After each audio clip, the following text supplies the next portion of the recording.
Welcome to Taste Buds. I'm Debra Eckerling, ghost strategist, writer, and foodie. And today I'm speaking with actress Yael Grobglas. And she's best known for Jane the Virgin. And she's been in a ton of things, including Hanukkah and Rye. You're getting a theme here. And I'm so excited because Yael has an upcoming arc on Matlock. And so, what a perfect time to talk about food. I know it seems like it's incongruous, but you and I both know it totally makes, right? You can always blend it in. Haha, pun intended. Uh, you can always blend it into whatever conversation. Trust me, I manage. Yes. Well, Yeah. I interviewed you a couple years ago when you did a Hanukkah Rye, and it just sort of like sat in my brain how much you love food. And I was really excited to see you on the new Matlock because, ooh, food conversation, right? We'll get to Matlock, but let's start with that joy of food. What is it about food that you love so much? There's something just magical about it. It's one of our fundamental needs, obviously, but at the same time, it's something that just brings people together. In my house when I was growing up, it's interesting. My background is interesting too, because my mother's Austrian, but my dad's French. I was born in France and raised in Israel. And so I feel like I have that. I always got that French love of food mixed with the Israeli love of food. And the Israeli love of food is sort of more, the Jewish love of food. It's the community, family, that element. And the French love of food is very much like, it's when I sit with French friends, it's always so funny to me because we're all going to sit around and actually we'll be able to sit a whole dinner and have a conversation about only the food. And it'll be so satisfying and wonderful, and I feel right at home. And so the combination of those two things really, the taste and the pleasure of it at the same time as the community aspect of it for me it's magic. The way I try to explain it I have a 4-year-old daughter. She's almost 5 actually. And the way I explain it to her is food is witchcraft in the best way possible. It can heal you. It can make you happy. It can bring people together. Witches back in the day got a bad rep. They were probably just medicine women and chefs, you know? Well, the subtitle of the show is Food, Cooking, and Community, and you just kind of prove that. They all go hand in hand. Yes. And and it is baked in to our culture, but other cultures as well. Do you remember your earliest food memory? The funny thing is, my parents remind me once in a while that we lived in Paris until I was 2.5. And my parents, they love going to eat at IKEA. They love going to eat there. And in France, of course, being France, apparently there was some sort of caviar. And they got me this bowl of caviar. And they said I was a baby and I just stared at it. And I just started shoving handfuls of caviar. And I was covered in these black spots. And people were looking like, what is this weird child who's just shoving a face full of caviar? And I loved it, apparently. I mean, still do, but it's not as available. You were destined to love food. I was. So when did that translate to a love of cooking? When I moved out, very late, um, because my mother and father, they're both wonderful cooks, each one in their own style, and I was always very spoiled that I had the best, home cooked meals my whole life. Uh, and then I moved out, and I was said, "Well, damn, I need, I can't, I have to find a way to do this myself now because I'm not gonna start eating bad food." Um, and luckily, I'm pretty creative, and so I have this thing also where I cannot follow a recipe to save my life. Like I have so many cookbooks. I have 2 shelves that I'm looking at right now that are all cookbooks, and I've not followed a single recipe. I'll look through them for inspiration. Like if I'm trying to plan a dinner or something, I'll look through them for inspiration, and I'll get the general idea, and I'll be like, okay, that's how hot you need the stove, and that's that. But then the flavors and stuff, I'll have to create myself. So it's very much I get in the flow, in the zone of cooking, and I then I learned to love it. And I made a lot of mistakes early on. And now I'm better at it. But yeah, it became really like such a wonderful creative outlet for me, and it's really, yeah, I feel like I'm making art. Well, and for your career, you also make art. But there is one thing that's funny you need to know as an actor. When you have a food scene, early on in my acting career, whenever I'd have a food scene, I'd be so excited because I'm like, I get to eat while working. This is great. And so you stuff your face. But what you don't know is that you have to do the same thing again and again and again and again and again and again. And you're like, lesson learned. So maybe that's why it looks on TV like if you see an actor taking a tiny bite, no, it's because it's take 45 of the same scene. And they're like, if I smell this food ever again in my life, I'm going to die. Oh, that's funny. I don't know how much you can talk about Matlock yet. We're recording this before it aired. So, how much eating and food is involved in your role? Not much. Uh, Not much. Also, I have a very specific lipstick, so I would be afraid to like have to eat a slice of pizza. Mm. yes, I could see that there be multiple technical issues for pizza. And you're I was really like, my morning coffee with a straw. It's weird. I was like, yeah, it was, I know. well, that's like the opposite of Hanukkah and Rye when all you did was eat. I was very happy. Yes, it's true. There was so many latkes. Yes. Well, you can never have too many latkes. You really This can't. is true. How much do you think is your Jewish background responsible for how much you love food? A lot. I think, yes, it's interesting because it is the French and the Jewish combined. But I think growing up in Israel, every holiday except for Yom Kippur is basically, and even then we found an excuse to eat before and after. like, like it's always it's always you get together and you eat. Um, that's what you do. And it's always the happiest memories of my childhood. And basically every other friend of mine who I grew up with, the happiest memories are always the ones involving holidays and food. It's the meal. You all sit at the table together, you sing songs, um, and you eat. And the kids run around under the table between everybody's legs, and the parents try to keep some sort of conversation, adult conversation going. and and yeah, I think that culturally had a big effect because if you associate happiness with eating, you're like, oh, And you brought the bonding to your home. yeah, I love hosting. That's um, yeah. Actually, I'm just making plans to have a bunch of friends over. Um, yeah, in like 2 days or something. So I started to think today. I'm like, what am I gonna make? For someone who just uses the cookbooks for inspiration, what is your process? How do you plan? Well, I like to plan. I balance it out. This is how I think of every meal. Basically, I like to have like a protein, a carbohydrate, a vegetable or two. This is my balance. And so we are pescatarian, so we don't eat meat, but we eat fish.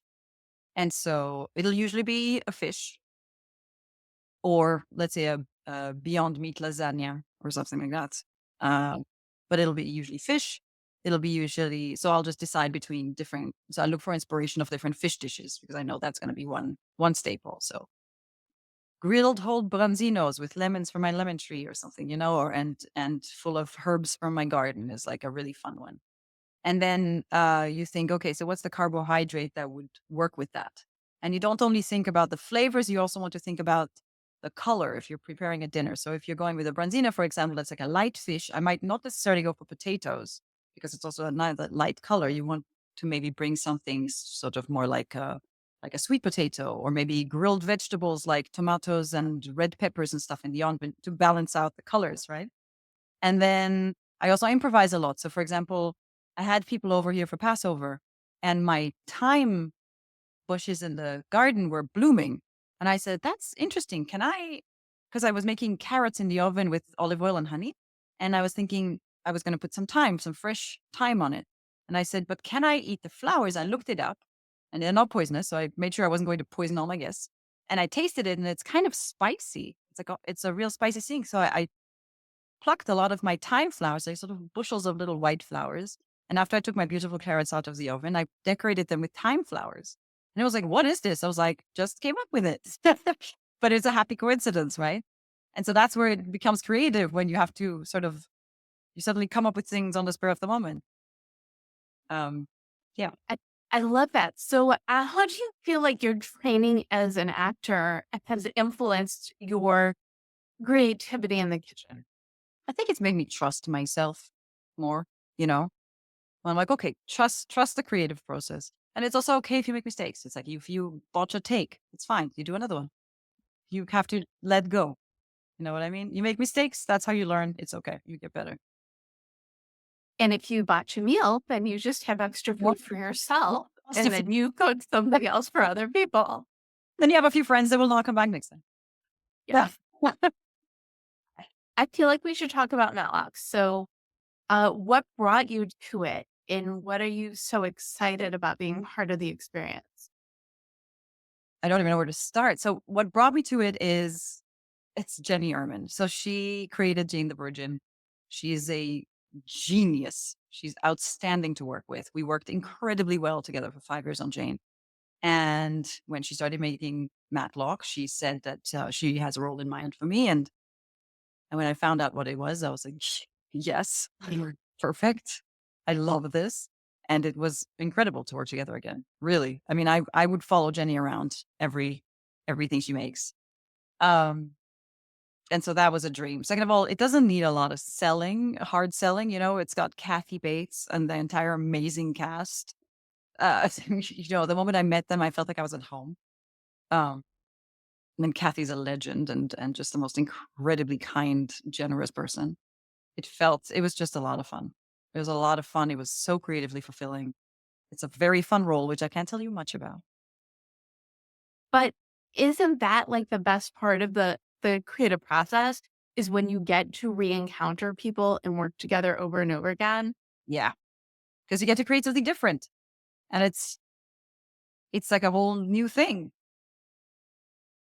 And so craft services on the set. I know that you need to drink your coffee through a straw, but are there any favorites there that you Listen, watch out I for? think this set, and I'm sorry if I'm offending any of the other sets I've been on, but seriously, you guys, find the number of I don't remember the name of the company, but this craft services was the best craft services I have ever had in my life. There's this thing usually on set, okay, where craft services, again, no offense, you guys, but maybe it's something you should work on. That they have terrible coffee most of the time, okay? And so somebody from in one of the departments, usually it's like hair and makeup or wardrobe, somebody sneaks in an espresso machine or something, right?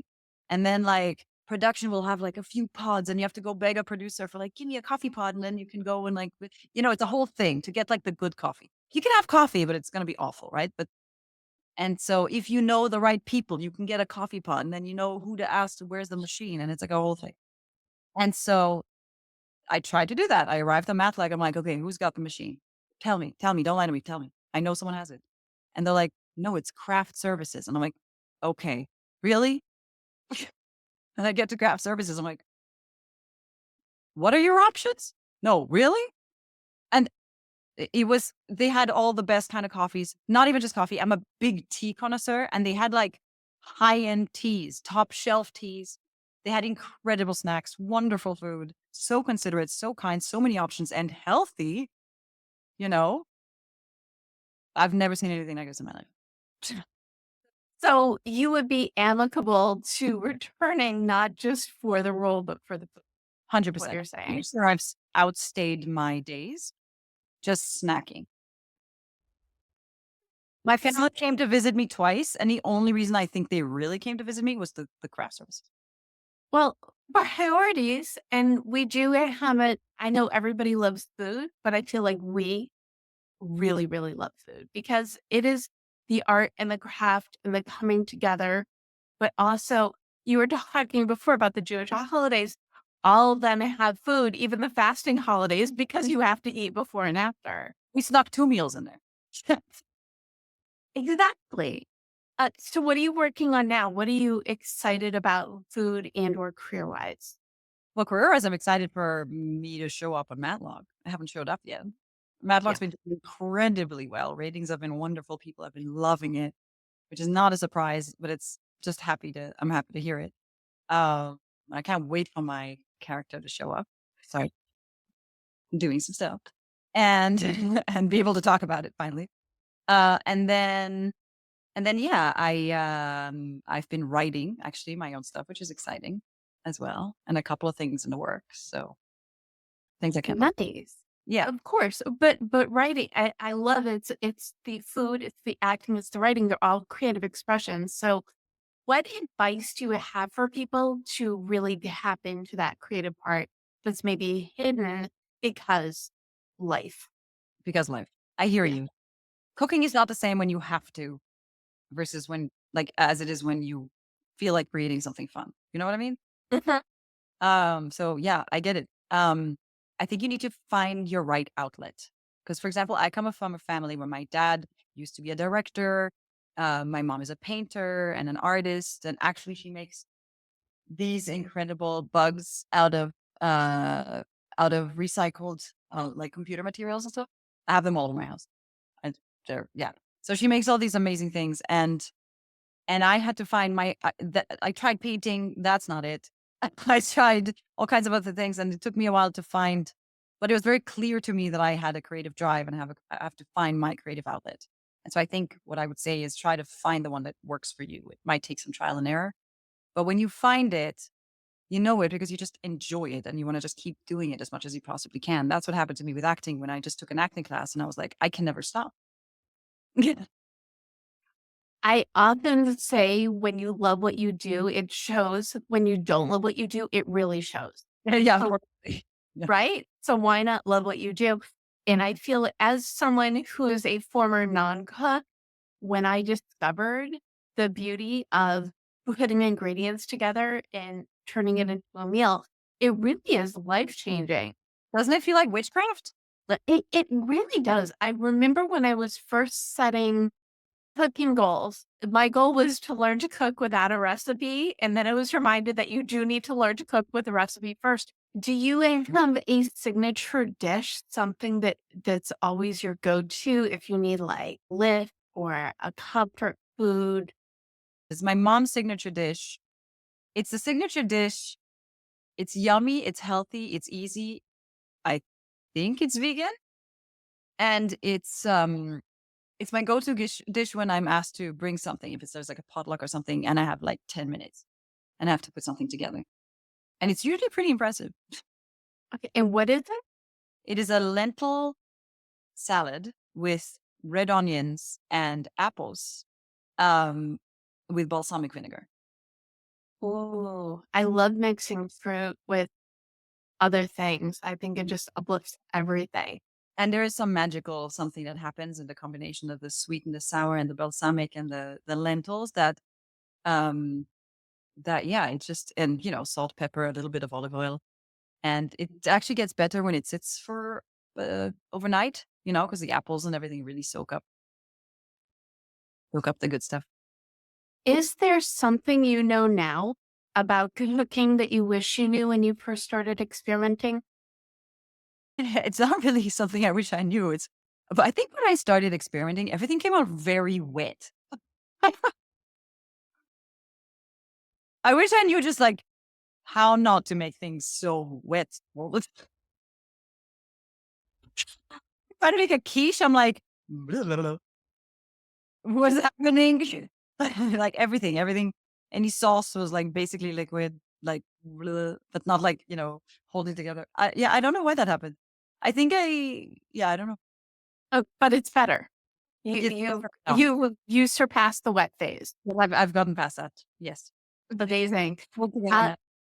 Do you have any final food for thought, whether it's about the creative process or cooking or food or anything? Any food for thought. What? Asking a person with ADHD, it's like, do you know how many things are running through my brain at the same time? I'm like, which one do you want me to choose from? I don't know. Uh, no, I'm basically just very excited for everyone to watch Matlock, and I'm curious to see what everybody thinks when my character Shay shows up. Well, I just remember when I watched the premiere, which I loved, and then what I do is I Google, and then I saw that you were coming up, and I'm like, great, an excuse, a reason to reconnect with you. So Anytime, Zeb. Anytime. Anytime I want to talk about food, I'm always looking for people to talk to about shit. awesome. I love it. Where can people learn more? What's the best way for people to follow you and learn more about your projects? Probably my social, probably my full name on Instagram. Like Easy, easy, easy. easy. Thank, thank you so much, Yael Grobglas, for joining Thank me today. Thank you for tuning in to Taste Buds with Deb. Don't miss an episode. You can subscribe on YouTube, iTunes, and or your favorite podcast platform. And if you go to jewishjournal.com/podcast, you will get that amazing recipe and also read the article that goes with each episode. And you can learn more at tastebudswithdeb.com. So I say the lesson is lean in to your creative spirit, whether it's for your cooking or your career or just part of what makes your life so much better. And that's really the recipe for success. Until next time, bon appetit.